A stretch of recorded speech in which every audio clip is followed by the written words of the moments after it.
कि हर विधानसभा से एक विधायक चुन के जाए, हर लोकसभा क्षेत्र से एक लोकसभा सदस्य एमपी चुन के जाए, ये व्यवस्था की गई। उस व्यवस्था में यह था कि अच्छा नेता, पढ़ा लिखा नेता, समझदार आदमी जाए। लेकिन आज सरोवर पे आते हैं हम, उपचुनाव के अंदर जिस तरह से माहौल बना रखा है, भाजपा देश की बात करती है, राष्ट्र की बात करती है, लेकिन राष्ट्र को सुरक्षित रखने के लिए इस राष्ट्र में रहने वाले आम जनता की, सोलंबर की जनता की आवाज बुलंद करने के लिए अच्छे नेता की जरूरत होती है, न कि अनपढ़ लोगों की। साथियों, जिस तरह से माहौल बना रखा है, हमारे 84 में राजस्थान के सारे नेता और अपने टीएडी मंत्री जी ये भूल चुके हैं कि मैं मंत्री हूं। वो लग रहा है 84 के अंदर एक बाबा बन के घूम रहे हैं आज। इनको डर है, लेकिन 84 की जनता बहुत समझदार है। 84 की जनता हमारी बहुत समझदार है। वही आशा मैं सोलंबर की जनता, सोलंबर के कार्यकर्ताओं से करना चाहता हूं कि आप भी सोलंबर के अंदर रगड़ा निकालो। मन्नालाल जी को एहसास हो जाए कि मैं झूठ की राजनीति कर रहा हूं, इतिहास खत्म करने की राजनीति कर रहा हूं। वो जनता जाग चुकी है। इस पांडाल में जो आए हैं हमारे कार्यकर्ता, पदाधिकारी, सभी हम लोग कमजोर हैं। बड़े बड़े जब्बे बाजने वाले नहीं है हमारे पास, बड़े बड़ी गाड़ियों वाले नहीं है। ये जो जनता आई हुई है, वो सारी की जनता अपने खुद के खर्चे से, या ग्राम पंचायत में कोई पदाधिकारी होगा छोटा मोटा, उनके खर्चे से आए हैं आज। कांग्रेस बीजेपी में क्या होता है, कांग्रेस बीजेपी के अंदर गाड़ियां भेजी जाती है, पैसे भेजे जाते हैं, लेकिन हमारे यहाँ पर खुद के खर्चे से आने वाले लोग हैं। और इतिहास उठा के देख लो, वही युद्ध जीतते हैं, वही लड़ाई लड़ते हैं जो दिल से लड़ते हैं। जेब से लड़ने वाले कभी जीतते नहीं है। सोलंबर के अंदर भी हमारा कार्यकर्ता, हमारा पदाधिकारी दिल से जितेश भाई के साथ खड़ा है, और अवश्य जितेश भाई कटारा जीतेंगे और आपकी आवाज बुलंद करेंगे। मैं विधायक रहा, मैंने देखा बिल आते हैं, विधानसभा की प्रक्रिया होती है, कई बार तो हिंदी में, कई बार इंग्लिश में आते हैं। अब समझ लो, मैं बीजेपी के जो प्रत्याशी है शांता बहन, अपने बड़े बुजुर्ग हैं, मान सम्मान करते हैं, लेकिन जब उनको रिटर्निंग अधिकारी के सामने शपथ लेनी थी, वो पढ़ नहीं पाए। जो कागज नहीं पढ़ सकते, वो सोलंबर की जनता की आवाज विधानसभा में कैसे उठाएंगे, ये सवाल है। आज संपत्ति के नाम से वोट ले रहे हैं। अमृत जी का घटनाक्रम हुआ, सबको दुख है, हमको भी दुख है, सोलंबर की सारी जनता को दुख है, अकेले शांता देवी जी को और बीजेपी को दुख नहीं है। बीजेपी को तकलीफ होती तो अमृत जी के बराबर उससे अच्छा आदमी को चुन को टिकट देती, न कि उनके घर में संपत्ति के नाम से अंगूठा छाप को करती। आज मैंने देखा, लेटर देखा, इस लेटर के अंदर सोलंबर में हमारे कुछ कर्मचारी, वो कर्मचारी किसी पार्टी से नहीं है, इस क्षेत्र के रहने वाले कर्मचारी, उन कर्मचारी के शिकायत किए और नीचे साइन किए हैं शांता देवी के। लेकिन मैं दावे के साथ कहता हूं, वो शांता देवी जी के साइन नहीं, किसी फर्जी ने साइन किए, उनको चलाने वालों ने साइन किए। सोलंबर के साथियों, आप जान लो, समझ लो कि शांता देवी जी का नाम यूज हो रहा है, कोई और साइन कर रहा है, तो जब अगर वो विधायक भी बन गए तो उनकी डिजायर पे किसी और के साइन चलेंगे, न कि शांता देवी। इसलिए जितेश भाई पढ़ा लिखा आदमी है, समझदार आदमी है। आपकी इस क्षेत्र की जनता की जो आवाज है, वो आवाज बुलंद करेगा, यहाँ की जो समस्या है उसको बुलंद करेगा। आज जैसमंद झील से पानी ले जाने की प्लानिंग कर रहे हैं दूसरे जिलों के अंदर, लेकिन जैसमंद के आसपास हमारे इस इलाके को पानी देने की बात कर रहे हैं ये लोग। हमारी लड़ाई वो लड़ाई है।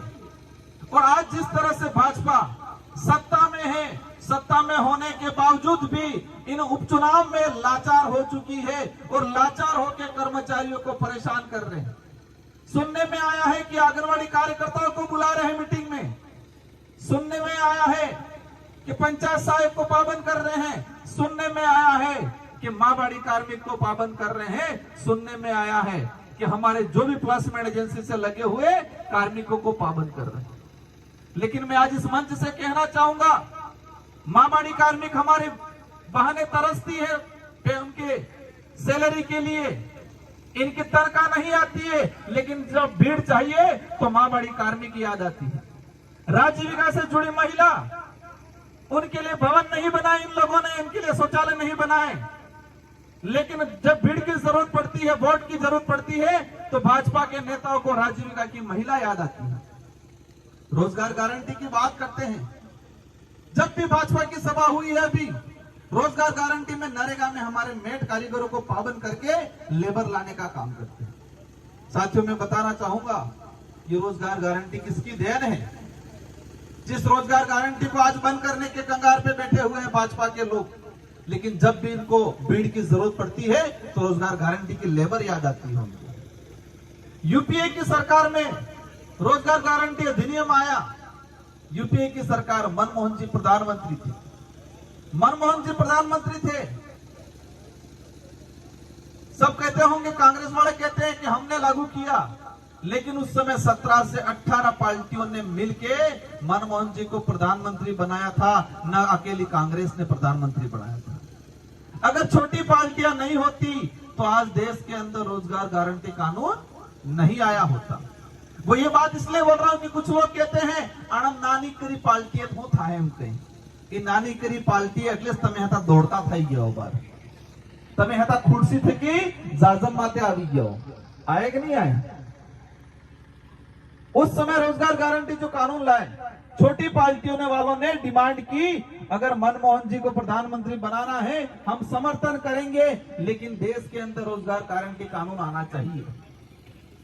आज 2 रुपए किलो गेहूं मिल रहे हैं, वो किसकी देन है? वो छोटी पार्टियों की देन है। वही यूपीए सरकार के अंदर खाद्य सुरक्षा अधिनियम लागू किया गया।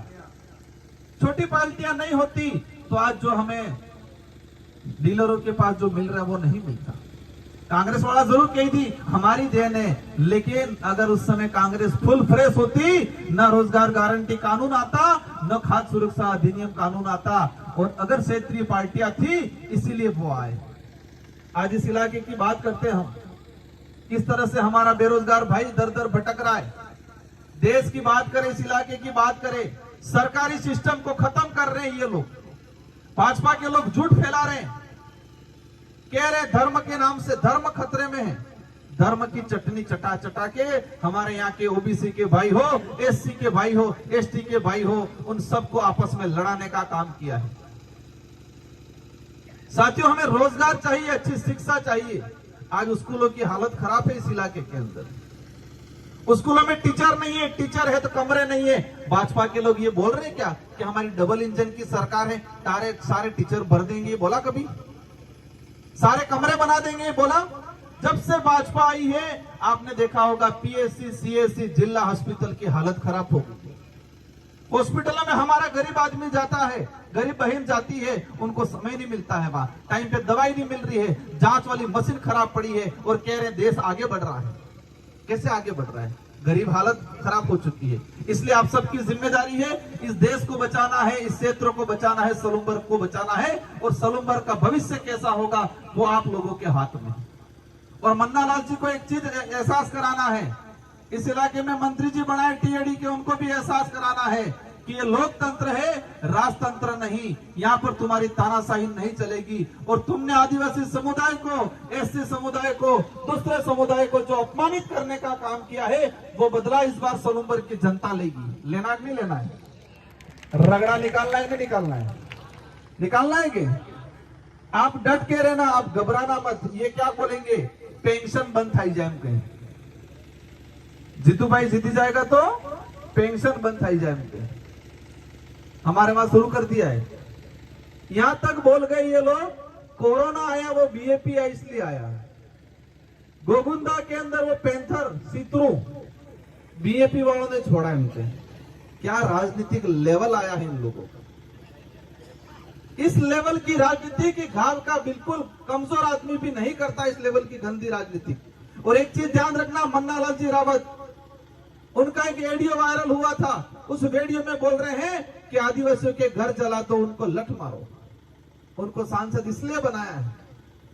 भाजपा क्या चाहती है?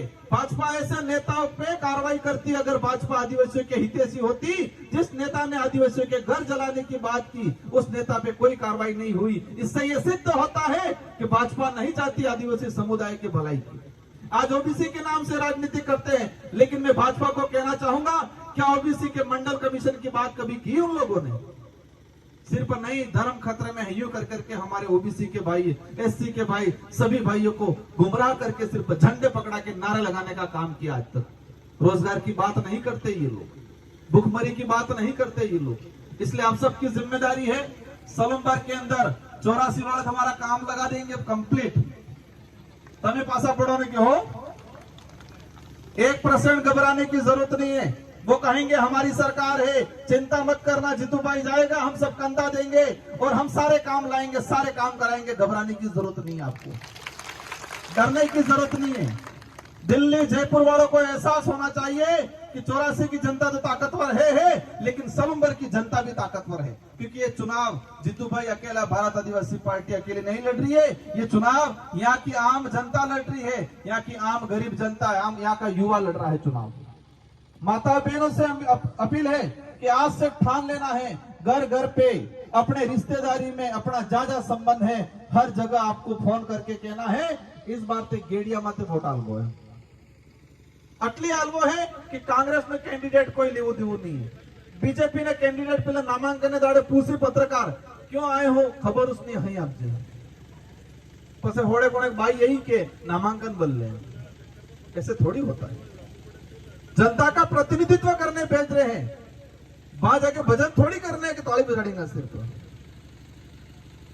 ये क्षेत्र अंधकार में चला जाएगा अगर ऐसे जनप्रतिनिधि गए।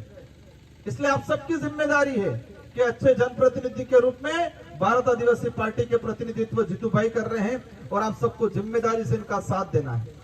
आज ये 5 तारीख हुई, 13 तारीख को चुनाव है।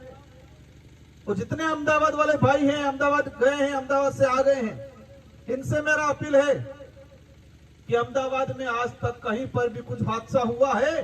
कभी बीजेपी का पदाधिकारी आया वहां? कभी कांग्रेस का नेता गया वहां? आज तक कोई भी हादसा हुआ है? हर हादसे में भारत आदिवासी पार्टी का कार्यकर्ता खड़ा रहा है और उसने मदद की है। रात की 2-2, 3-3 बजे तक भारत आदिवासी पार्टी का कार्यकर्ता गुजरात में हमारे भाई के साथ अन्याय होता है वहां खड़ा रहता है। तब कांग्रेस बीजेपी का कार्यकर्ता कहां जाता है?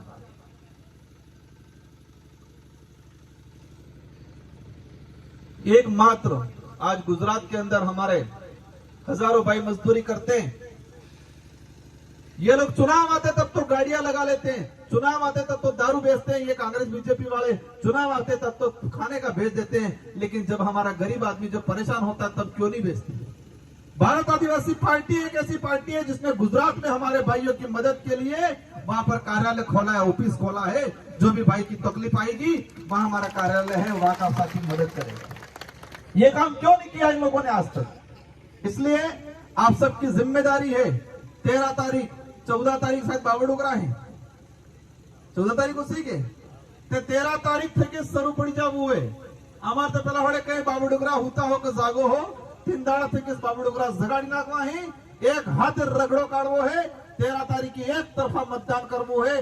हगा वाला मामा बुआ काका बाबा सब जगह एक को बात सालवी जुझे कि जितेश भाई कटारा को जिताना है। और साथ ही हमारे इस इलाके में ओबीसी एससी माइनॉरिटी के भाई है, उनको भी साथ में लेके उनको भी कहना है घबराने की जरूरत नहीं है। आपके भी स्वाभिमान, आपके भी कोई हक की बात हो, आपकी भी कोई समस्या हो, उस समस्या में जितेश भाई खड़ा रहेगा, भारत आदिवासी पार्टी का प्रत्येक कार्यकर्ता खड़ा रहेगा। इन्हीं शब्दों के साथ आप सबको धन्यवाद।